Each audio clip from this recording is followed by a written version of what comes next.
Alright guys, welcome back. Thanks for watching those commercials. We're just going to hop right into the game and skip the intro for this one because we did get this started pretty darn quick. If you guys are just tuning into the series, it's game number 2 here for the qualifying series.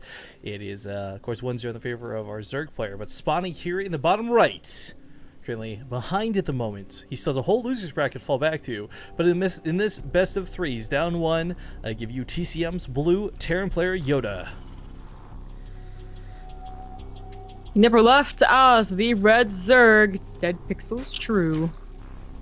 And just a small thing to address for the stream, guys. The reason we have Zomgrab's camera off is because I'm having some FPS issues here that I don't know how to sort. And it's definitely not being aided by the webcam. So we'll get it back on for later when we get some downtime. But for now, let's be honest, we're here for StarCraft 2. We don't have caster cams anyway, so just focus on the matches. And of course, this one, as I said already, is a qualifying match. True 1 game away from being locked down to the group stages for the fight before Christmas. And we'll see if he can close this up into 2-0. I mean, if there's one guy in this whole tournament that I have faith that maybe 2-0 YoDa, it's going to be True. So, in a fantastic spot already, setting him up for, I don't know, a bit of greatness. I mean, YoDa's doing exactly what you would expect, and that's a CC first on King Sejong. True is going for a pull first gas, though. Yeah, that's kind of why I think this is so good. Like, he's making a really bold assumption, hoping that his opponent's going to go for an earlier CC, and I mean, it's this isn't exactly like a big all-in. This isn't like when we saw Party versus Departure, right? But this has still got the potential there. The Lings are supposed to have that speed quick for the Reaper, but if there's no Reaper, or there's no defense at home because you went for that CC, then well, the Lings can still get by and do some very real damage. Here's the thing about a CC first, though, is that it does finish before the Lings get over here. Yeah, you're not canceling 100% of the time, I think. Yeah. Yeah. So it's not like a 10 pool, so it's not nearly as deadly. You can just lift up the command center. Problems arise when, for instance, you don't get that second supply depot at the top of the ramp. You're gonna have the CC to get that supply, so maybe the Lings get in that way. You don't scout at all. So you are literally so surprised that they have speedlings when they're inside your base. Luckily, YoDa is scouting right now, so you will have that at least mental preparation. And in fact, True's not even going for Lings right now. He saw the 14 CC. I think he knew that he wasn't really going to do anything with just the 4 initial Lings. And in fact, doesn't get the gas either. He took guys off of gas. Yeah, that's what I was a little bit curious about, so I didn't want to interrupt you, but he went off of being full 3 on gas, so now putting his money back into it, but I'm wondering too what True was doing, like if maybe one of the Axiom guys, again, like I really hope, like I always imagine that the Axiom House is this really cool environment where everybody's trying to help everyone out all the time. Like I'm wondering if like maybe someone was watching this series of YoDa versus Armani. You know, if someone realized the information like, hey True, last time TVZ on this map, it was their fast 3rd CC, like brace yourself for impact type thing, right? I doubt that's probably actually what happened here, but whether it's easy to predict or whether it's the guesswork or whatever the case may be, like I think that's the one thing we're gonna have to keep an eye on, because last time YoDa played TVZ on this map today, he did get away with a 3rd CC. Yeah, I think a lot of it hinged on whether or not the command center was down when it was, since the overload gets over here kind of quickly as it is close by air technically. You can see like, oh, it was 14 CC, I'm not gonna be able to do anything with the first initial Lings, let me not go ahead and dedicate into this. And also, it's never a bad idea to get pull first, maybe not gas as well, but at least pull first on King Sejong, and get that faster queen. You know, if you're not going to drone scout, that'll save you a lot of headache if they do a proxy Reaper. Well, the layers coming up here pretty darn quick. I mean, 2-base Muta is something that has become a little more viable recently with the way earlier pushes have been. But this strikes me odd if he is going to try. I mean, he still doesn't have the gases. There we go, now starting to take them. I was going to say, with no Eva Chamber, no Roach Horde, though, like this really throws me for a bit of a loop. But faster Mutas, more power, it's King Sejong. There's no way there's a turret down in the natural. Yeah, not unless he scouts it. Unfortunately, YoDa kind of getting builds crossed a little bit. Does go for another, Starport build, but in this case it is a Banshee build. Did you get that Tech Lab? So that's... I don't know whether to say that's worse or better than the last build that he did. Both, though, don't have that much anti-air. So you would think that it means it's just, it's just as worse. I think it's going to work out kind of nicely for True, though, because if he does throw down that Spire, and again, I really feel strongly that's the case here, he'll clean up the Banshees pretty easily. He'll have the Overseer out in due time as well. It won't be delayed because the layer's late. I mean, he's pretty good to deal with what is the standard opening here out of YoDa. The problem is, though, he's not getting away with a quicker 3rd. He doesn't have a lot of Zerglings and Banlings out just yet. I mean, He does have some vulnerabilities to this build, and one of them I say is definitely his transition to that late game. So YoDa goes ahead and makes a Viking, 3rd Command Center, and Stim. So this is, you know, also scans the Spire. That's really nice. Pretty big deal. Yeah, so if he had gone for Hellion Banshee, especially if he'd gone for like 2 Banshees but recognized what was happening, that would have been, you know, pretty disastrous. He wouldn't have had a lot of Marines. He wouldn't have died automatically, but he would have taken a lot of damage, and especially if he tried to go into mech afterwards. But as it is, this really isn't that bad. Things you're looking to do now with mutas, usually versus a bio player off of 2 bases, is just like, obviously harass. You know, you're gonna have 8 mutas or whatever, so try and do what you can. But also, like, there is that attack that I brought up last time we cast King Sejong, where you draw the Marines out, they think I can take care of mutas because I have like 60 Marines, and that's when you like have like 16 Malings and 20 Banelings, and you swamp them. Well, Hellion's poised in the middle of the map, waiting for somewhere to go. We do have an Overlord gonna die, trying to get a bit of a scout off before he does. But 3rd base starts up, and the flyer attacks begin, so no Carapace this time. Although apparently Carapace is the way to go, question mark, because, I mean, True's up 1-0. Yeah, I thought it was cool. It was a cool idea. But it definitely was rarer in TVZ.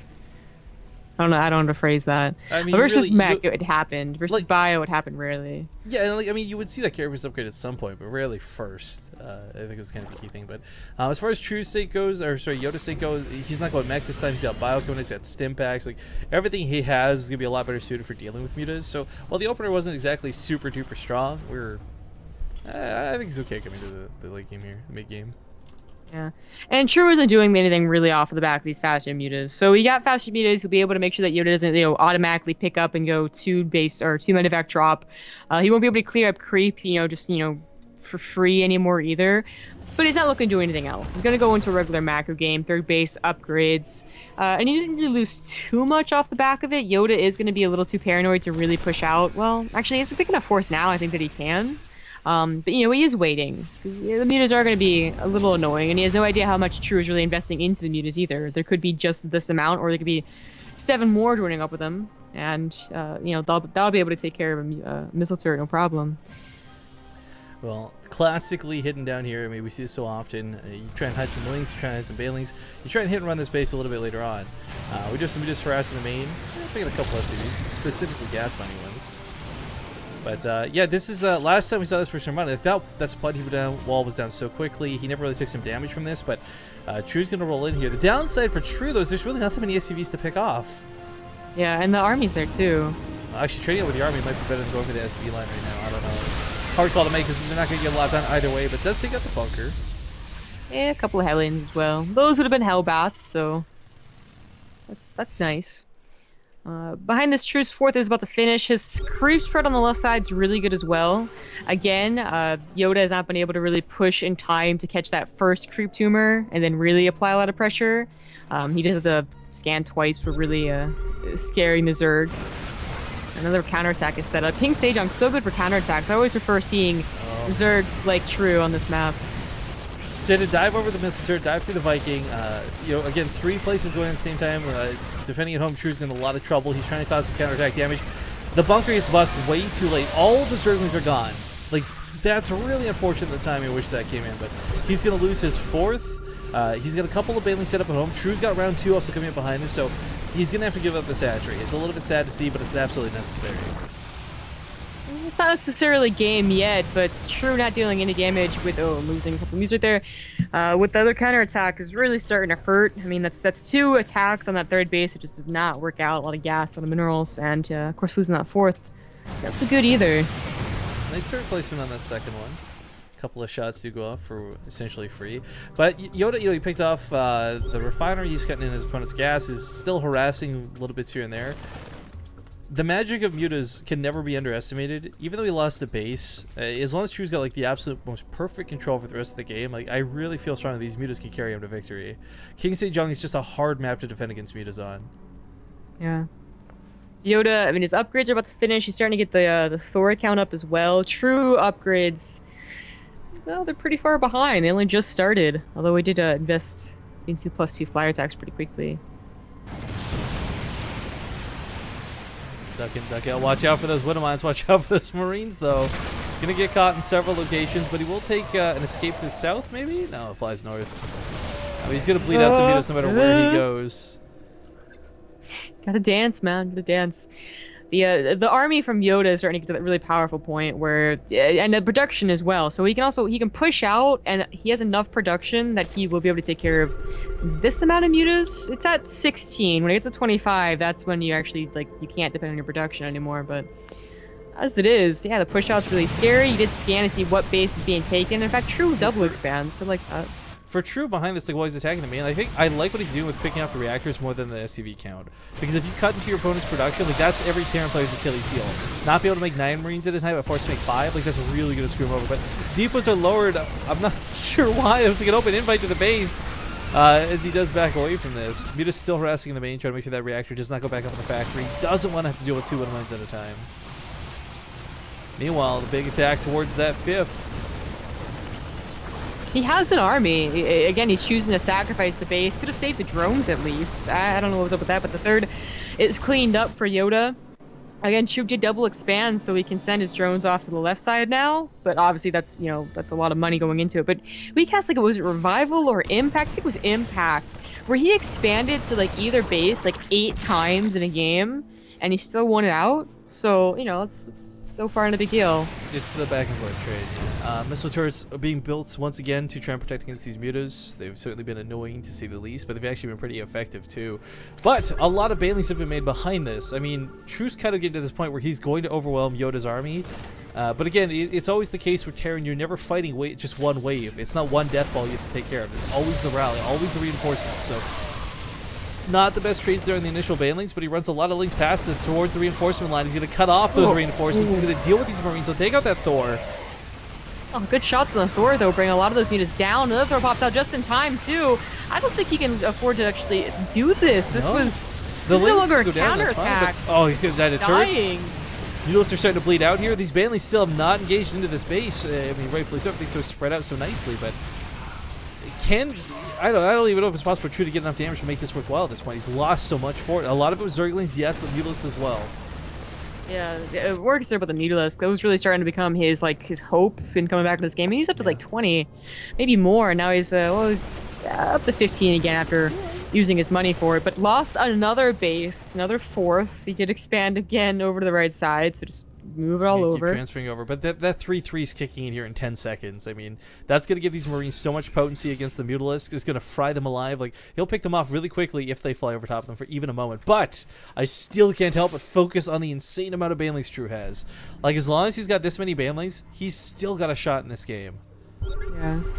I think at this point, though, True, unable to get a very successful economy, is not ever going to be able to go up to Hive, which isn't. You can win as Zerg without upgrades. It's just obviously is really difficult.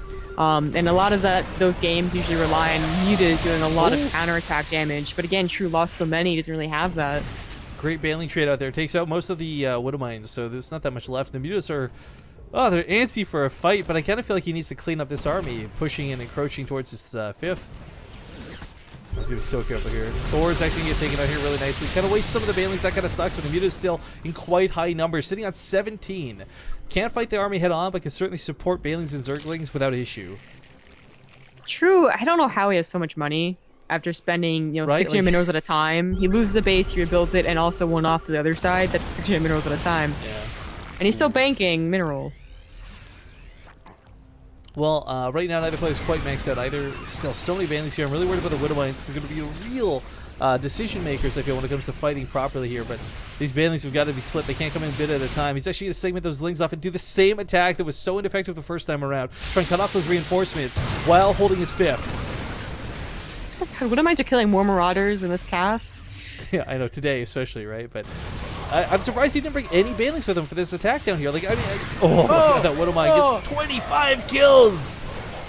But I understand, not bringing all your banelings, but 5 or 6, really, right? But cleans up here at the 5th. There's still some Widow Mines he's got to run through. Some friendly fire going off. Not too bad, but the Muta's going to take out that Thor. We'll see if the Marines with that 3/3 can chew through what's left. True's just so desperate, I feel, to start the ball rolling on a Muta counterattack. The type that not only kills what's there, but also, yeah, he has on the base. gets on top of the production, and that's why he's like always trying to force the issue, and he's losing out on so many meters. But it's like we watch this, and he's up in supply still, though. Like this, yeah, what? right. Down in upgrades as well. Like this shouldn't be happening, but it is, and it's because despite these weird attack, like offensive engagements he's taking, his defensive banelings have been so effective this game. He segments off 5, kills 10 Marines. Segments off 5, kills 3 Widowmites. I mean, he's been really good at using his banelings on the defense. For sure.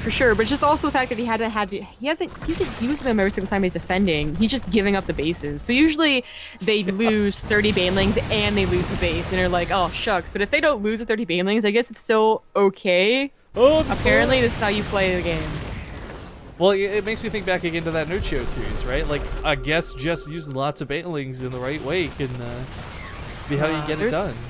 There was I don't know if it was versus YoDa too, which is like kind of make me think that it was, but it was like Impact or someone. Exactly the same case on King Sejong. They just bounced in between fourths, and they still went out in the game. And but they lost like 8 hatcheries, 10 hatcheries. Well, I'm surprised the Mutal Scout has been up to where it is, by the way. He's been replenishing them as they go on, so he's on 22 right now, not down to that 7, like, embarrassingly low, can't do anything count. But, again, like, as you see, the Widow Mines, the Banelings, like, they're all trading out pretty funny over here on the defense, and the Mutas are going to start being able to overpower. Like, as you split against the Banelings, you weaken yourself versus the Mutas. They're going to pick off the Marines to split off 1 or 2 at a time. Widow Mines get picked off for free here. I mean, again, True is still leading in supply. Like, what? YoDa finally finished up a 4th, or finally starting to move it across the field. That's something that was really missing. I mean, it is 24 minutes, and he's been on 3 base the entire time. My main is mined out, natural's mined out, third's kind of getting there as well. But True, he was missing out on Overlord speed for a very long time. Didn't get that until like 3 minutes ago. So he'll finally be able to start picking off these Widow Mines. Oh, that's a lot of banelings coming in. Again, I can't believe True has money to work with at this point. Like, that's what kind of shocks me. But as he starts mining out of his main and natural, not for the minerals, but for the gas, this is going to take away a lot of the potency. Everything True has been doing is so gas heavy, so gas expensive for him to be throwing away baneling after baneling, Mutalisk after Mutalisk. So right now, it's not really that attrition kicking in, but these extractors are starting to get low, and he's not going to be able to keep this up forever. He has money to use to actually get to a hive, which I feel like should not be the case, but it is. He has been changing 4th so often that both are still pretty damn healthy. As opposed to YoDa's, for instance, his 3rd is not healthy at all. Okay, it's a little healthy, but it's just, it's funny. YoDa must be pretty frustrated by now. But one thing that he hasn't done or hasn't tried to do is wait until he was maxed. Or he's been attacking when he's like not maxed. Maybe once he's maxed, he'll finally take that really great engagement and actually win out with those upgrades. That was so bad with those banelings. That's there. Middle of the map, big collision coming down here. Widowmine's going off on a lot of those banelings though, and this is off of creep, overextended in a really bad way. True takes a big dip, but he makes 52 more Zerglings. Oh, YoDa. He was about to get maxed too. Now he's back down to 160 supply. Right. This is it's definitely painful for YoDa, just not having that freedom to just constantly rally like we've seen in previous sets. But props goes to True. Like again, like True's been making a lot of stuff happen to make sure that doesn't happen. Make sure that isn't the case. Rolls banelings once again forward. As long as he's on creep, he's got a much higher chance of success. But he's starting to trade out a little ineffectively here on Marauders, on Hellbats. I mean, this is not quite how he wants it to go down. But the Mutals are going to dive that turret, and this Planetary Fortress might be up and running, but it's nothing but a small handful of Marines to defend it. I don't, YoDa, you can't push in here. Even on the defense, you're taking worse fights, but like actually pushing in, it's not gonna happen. His economy was actually, I guess before he dropped mules or transferred of SCVs, True was actually beating him out like twice as much, which was like, I was like, what the? But now it's a little more stable. But he's lost baseless. It's like he has to expand towards it. He has to actually risk having an orbital at his 5th to get back in the economy game. And that's not a comfortable feeling at all, coming into the late game. You want planetaries where you can put them down. This medevac is going to eventually get hunted down by these Mutalisks, which again have surprisingly been high in number for the way this game has been going. But, oh man, this swarm of ground units, this swell of Zerglings and Banelings. True's going to take a big hit on that Widowmine, but that's okay because he's still got so many more to run through. He's got so many more to push through it. He's out of cash. Like, look at his bank right now. It's non-existent. He's got almost no mining going here at the 3rd. He's not going to be able to keep up this Marine production. And I think True is finally going to be able to just bully through with these Banelings. But I just hope he doesn't throw them all away with Planetary Fortune. We saw Armani do this earlier today. Let's not see a repeat. Oh, one good Widowmine hit, but yeah, he does throw them all on the SCVs and the Planetary, but they're not all dead. There's still some left over. There's so many still rolling around, and that base was so critical to YoDa's economy. He's not mining for the main. He's not mining for the natural. He's barely mining off with 3 mineral patches at the third. True trades everything out. Both players have no money to work with, but YoDa's got no means of getting more money is the difference. Yeah. YoDa scans True's 6th base at this point. Oh, GG. That's a really big job. Yeah, cleaning up that drop was like the last straw. True will take the series 2-0 and be the first player to qualify for our group stage. People say we need Hercs. Yeah.